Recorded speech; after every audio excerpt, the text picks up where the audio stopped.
नमस्कार दोस्तों, स्वागत है आपका हमारे channel target for IAS and MPPSC with के। आज है 18 अगस्त 2021 और हम लोग डिस्कस करने वाले हैं आज का मध्य प्रदेश का करंट अफेयर। दोस्तों काफ़ी अधिक इंपॉर्टेंट होने वाला है मध्य प्रदेश का करंट अफेयर, क्योंकि खेल से संबंधित काफ़ी अधिक इंपॉर्टेंट क्वेश्चन है आज हमारे इस करंट अफेयर में। आपको मालूम हो, पोलैंड में विश्व तीरंदाजी यूथ चैंपियनशिप में गोल्ड मेडल जीता है एक खिलाड़ी ने। मध्य प्रदेश में ट्रेनिंग प्राप्त यह खिलाड़ी हैं, तो यह काफ़ी अधिक इंपॉर्टेंट है। कौन सी वह अकेडमी है जहाँ की यह ट्रेनिंग प्राप्त खिलाड़ी हैं और क्या इनका नाम है, और काफ़ी इमोशनल और काफ़ी मोटिवेशनल यह स्टोरी होने वाली है इन खिलाड़ी की दोस्तों। तो इनके बारे में हम लोग यहाँ पर देखेंगे। आपको बहुत कुछ सीखने को मिलेगा आज इस स्टोरी में, किस तरीके से विपरीत परिस्थितियों में रहते हुए इस खिलाड़ी ने आज देश का नाम रोशन किया। काफ़ी कुछ हम लोग सीख सकते हैं इस स्टोरी से। साथ ही साथ हम देखेंगे दोस्तों मध्य प्रदेश के जितने भी जीआई टैग्स हैं, आप यहाँ पर देख रहे होंगे, इनका ऊपर डाक टिकट जारी किया गया है, तो यह काफ़ी अधिक इंपॉर्टेंट है।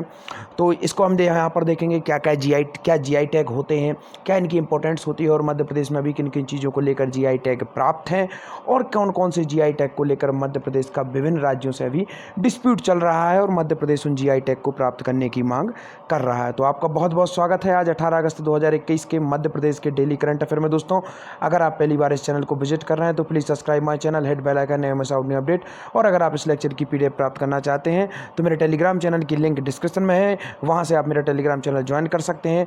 फ्री ऑफ कॉस्ट आपको इवनिंग में इस लेक्चर की पीडीएफ मिल जाएगी, सभी की सभी अन्य लेक्चर की भी पीडीएफ वहाँ पर आपको मिल जाएगी। तो चलिए शुरू करते हैं बिना समय गवाए हुए हमारा आज का करंट अफेयर। तो हमारा पहला क्वेश्चन है, किसके द्वारा मध्य प्रदेश के जीआई टैग उत्पादकों पर जारी किया डाक विभाग का विशेष आवरण। तो यह एक कवर पृष्ठ है जो कि मैंने आपको पीछे आप लोगों को दिखाया था, और यह किसके द्वारा जारी किया गया है। तो आपका ऑप्शन नंबर 1 है राज्यपाल द्वारा, गृह मंत्री द्वारा, मुख्यमंत्री द्वारा, या फिर केंद्रीय मंत्री द्वारा। इसका राइट आंसर है आपका ऑप्शन नंबर 1, मध्य प्रदेश के राज्यपाल द्वारा। दोस्तों जो मध्य प्रदेश को जीआई टैग प्राप्त हुए हैं उनका जो विवरण है उन पर डाक विभाग द्वारा विशेष आवरण अर्थात कवर जारी किया गया है बुक्स का। तो यह काफ़ी अधिक इंपॉर्टेंट हो जाता है। दोस्तों मध्य प्रदेश के राज्यपाल कौन है दोस्तों? मंगू भाई पटेल जी, छगन भाई पटेल इनका नाम। तो यह पूरा कंप्लीट इनका नाम है। तो कहीं कहीं पर आपको मंगू भाई देखने को मिलेगा, छगन भाई मिलेगा, तो यह इनका कंप्लीट नाम है। तो आपको याद रखना है, यह इसके पहले गुजरात में मिनिस्टर थे दोस्तों, गुजरात गवर्नमेंट में, और यह मध्य प्रदेश के 30वें नंबर के राज्यपाल है। तो यह आपको याद रखना है।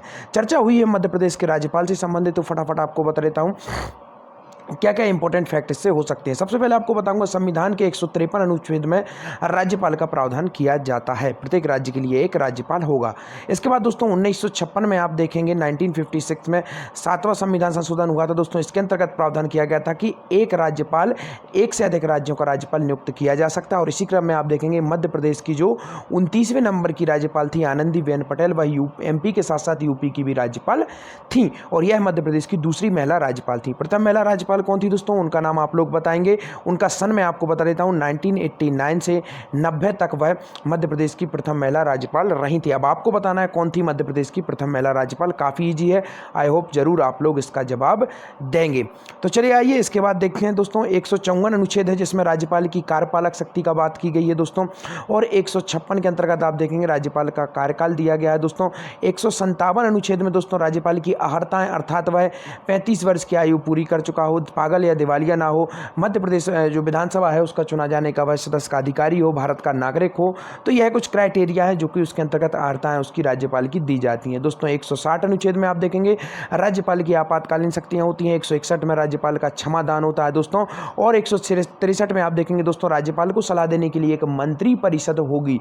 तो याद रखना है आपको, राज्यपाल मंत्री परिषद की सलाह के आधार पर ही कार्य करता है। तो 163 में राज्यपाल को सलाह देने के लिए एक मंत्री परिषद होगी। इसके बाद आप देखेंगे दोस्तों 167 के अंतर्गत आप देखेंगे राज्यपाल राज्य से संबंधित जो प्रशासनिक संबंधी जानकारी मुख्यमंत्री से प्राप्त कर सकता है, और मुख्यमंत्री उसे सूचना देने के लिए बाध्य होगा। तो यह काफी अधिक इंपॉर्टेंट हो जाता है दोस्तों। 202 अनुच्छेद के अंतर्गत क्या होता है दोस्तों? राज्य का बजट, वित्तीय विवरण जो राज्यपाल द्वारा आप जानते हैं राज्यपाल का सिग्नेचर होता है, उसके बाद ही से मान्यता प्राप्त होती है। तो यह भी आपको याद रखना है।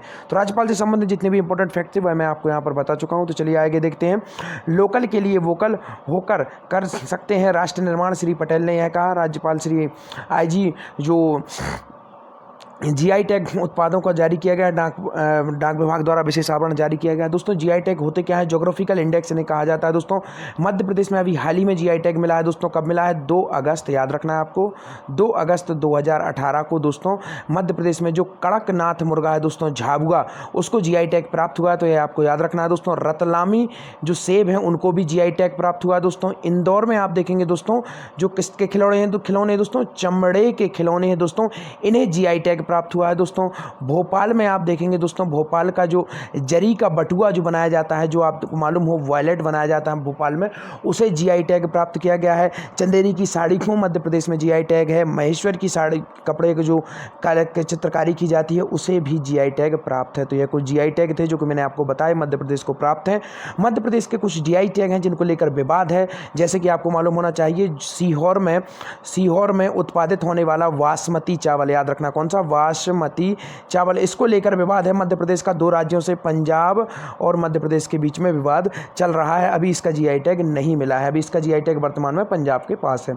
इसके बाद आपको बताता हूं जो कड़कनाथ मुर्गा था, इसको लेकर जो जीआई टैग का विवाद था वह किन 2 राज्यों के बीच में था, छत्तीसगढ़ और मध्य प्रदेश के बीच में इनको लेकर विवाद था। तो यह आपको याद रखना है। तो चलिए आइए देखते हैं मुख्यमंत्री श्री चौहान ने डॉक्टर जोशी के निधन पर दुख व्यक्त किया है, वह कौन थे। तो काफ़ी अधिक इंपॉर्टेंट यह नाम है डॉक्टर जोशी का। दोस्तों आपको ऑप्शन नंबर 1 है, एक साहित्यकार थे, नेता थे, समाज सेवी थे या फिर फोटोग्राफर थे। इसका राइट आंसर है दोस्तों ऑप्शन नंबर 1, साहित्यकार थे दोस्तों, और इनका निधन हो गया है, जिस पर मुख्यमंत्री शिवराज सिंह चौहान जी द्वारा क्या व्यक्त किया गया है, शोक व्यक्त किया गया है। देखते हैं मुख्यमंत्री श्री चौहान ने साहित्यकार डॉक्टर जोशी के निधन पर दुख व्यक्त किया है। मुख्यमंत्री श्री शिवराज सिंह चौहान ने राजधानी निवास वरिष्ठ साहित्यकार डॉक्टर मूलराम जोशी के निधन पर शोक व्यक्त किया है। मुख्यमंत्री चौहान ने कहा कि जोशी ने राष्ट्रभाषा हिंदी की वर्षों सेवा की है, श्रेष्ठ व्यंग्यकार भी थे दोस्तों, यह कवि भी थे। मुख्यमंत्री श्री चौहान ने स्वर्गीय जोशी आत्मा को शांति प्रदान करने की जो ईश्वर से प्रार्थना की है। तो देखते हैं नेक्स्ट क्वेश्चन, काफ़ी अधिक इंपॉर्टेंट यह क्वेश्चन है। विश्व तीरंदाजी यूथ चैंपियनशिप में गोल्ड मेडल किसने जीता। दोस्तों जो विश्व तीरंदाजी चैंपियनशिप थी इसके अंतर्गत गोल्ड मेडल जीता है मध्य प्रदेश का एक काफ़ी अधिक इंपॉर्टेंट खिलाड़ी है। तो आपको ऑप्शन नंबर 1 है, अमित कुमार ने, राजेश कुमार ने, मुस्कान ने या फिर इनमें से कोई नहीं। इसका राइट आंसर क्या है दोस्तों, ऑप्शन नंबर 1 अमित कुमार। दोस्तों मध्य प्रदेश में जबलपुर जो मध्य प्रदेश की एकेडमी है दोस्तों, कौन सी एकेडमी है, तीरंदाजी एकेडमी है दोस्तों। कौन सी एकेडमी है दोस्तों, तीरंदाजी एकेडमी है। जबलपुर में 2013 में इसे बनाया गया था। यहाँ पर मध्य प्रदेश में एकमात्र तीरंदाजी एकेडमी है जो कहाँ पर है, जबलपुर में, याद रखना है आपको। यहीं से इन्होंने ट्रेनिंग प्राप्त की थी दोस्तों अमित कुमार, और इन्होंने प्राप्त किया है अभी गोल्ड मेडल। पोलैंड में यह विश्व यूथ चैंपियनशिप आयोजित की जा रही थी। तो यह काफ़ी अधिक इंपॉर्टेंट है, आपको यह भी मालूम होना चाहिए अभी हाल ही में हॉकी ने जो मेडल जीता है दोस्तों ओलंपिक में, उसमें मध्य प्रदेश से भी 2 खिलाड़ी थे, और एक खिलाड़ी को तो दोस्तों डीएसपी का पद मध्य प्रदेश गवर्नमेंट द्वारा ऑफर भी कर दिया गया है, 2-2 करोड़ रुपए उन्हें इनाम स्वरूप भी दिए गए हैं। तो ये आपको नाम बताना है, वह 2 खिलाड़ी कौन कौन से थे। होशंगाबाद से वह बिलोंग करते थे, मैंने आप लोगों को बताया था, होशंगाबाद में ही उन्होंने ट्रेनिंग ली थी जो एकेडमी है, हॉकी एकेडमी वहाँ पर। अब आपको बताना है कि उनके नाम क्या है। काफ़ी अधिक ईजी है, मैं आप लोगों को बता भी चुका हूँ।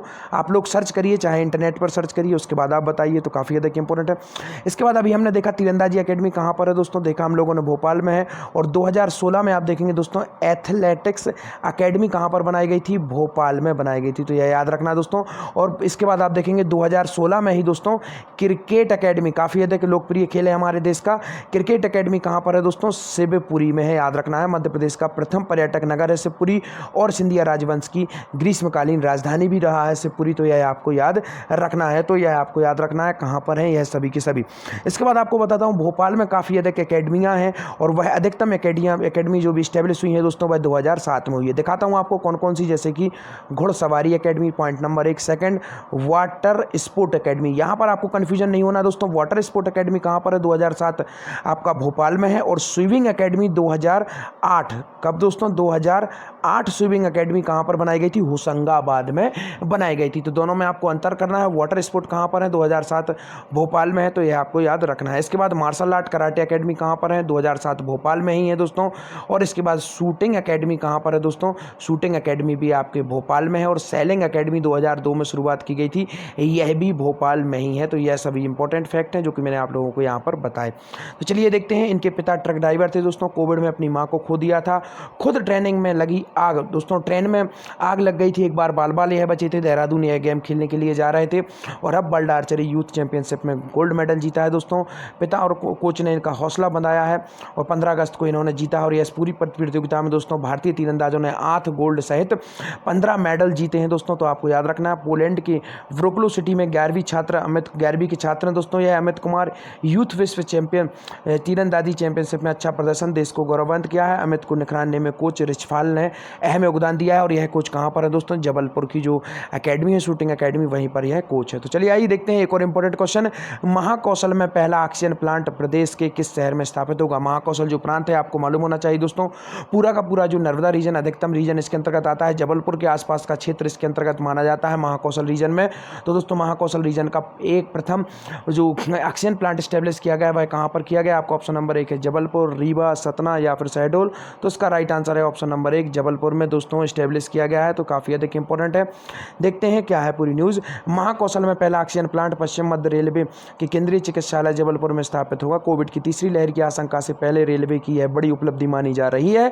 जबलपुर में स्थापित ऑक्सीजन प्लांट प्रति मिनट 600 लीटर ऑक्सीजन बना सकता है। इसी तरह भोपाल, कोटा में 500 प्रति लीटर यूनिट के उत्पादन के प्लांट स्टेब्लिश किए गए हैं। आज का आपका क्वेश्चन, मध्य प्रदेश के किस शहर में बनेगा भारत माता का मंदिर? नेक्स्ट क्वेश्चन, मध्य प्रदेश के किस शहर में बनाया जाएगा भव्य अटल स्मारक? दोस्तों वीडियो अगर अच्छी लगी हो तो चैनल को सब्सक्राइब कर दीजिए, वीडियो को लाइक कर दीजिए और अगर आपने अभी तक शेयर नहीं किया है तो शेयर भी जरूर कर दीजिए और टेलीग्राम चैनल को ज्वाइन करिए, वहां आपको फ्री ऑफ कॉस्ट इवनिंग में PDF प्राप्त हो जाएगी। Thank you so much watching this video. बने रहिए हमारे साथ। Target for IAS and MPSC with KK।